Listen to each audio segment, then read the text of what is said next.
अफसोसनाक खबर आपको देंगे। डेरा बुगटी में एक और नायाब नस्ल के तेंदुए को मार डाला गया है और रसोई के नवाही इलाके में देहाती अफराद ने तेंदुए का पीछा किया है। ज़राए ऐसा बता रहे हैं और साथ ही आपको बता दें कि तेंदुए को गार में ढूंढ कर कत्ल कर दिया गया, जिसकी वीडियो बना ली गई है और वो वीडियो इस वक्त हम आपको दिखा भी रहे हैं। हमारी नुमाइंदा सिद्रा आरिफ हमें ज्वाइन कर रही है, उनसे बात करेंगे। सिद्रा, इनके खिलाफ कोई कार्रवाई होगी?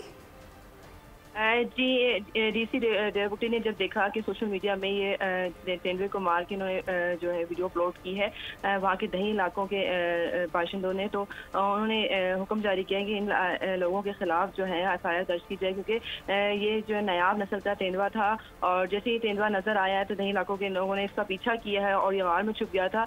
तो गार में ढूंढ के इसे जो है वो जहाँ मारा गया है। मारने के बाद इन्होंने जो वीडियो बनाई है तेंदुए की, और तेंदुए की वीडियो बना के इन्होंने सोशल मीडिया पे जैसे शेयर किया है, तो वहाँ के जो डीसी डेरा बुगटी के हैं उन्होंने इनके खिलाफ जो एक्शन लेते हुए एफआईआर दर्ज होने का हुक्म दे दिया है। जी ठीक है सिद्रा, अपडेट करने के लिए बेहद शुक्रिया।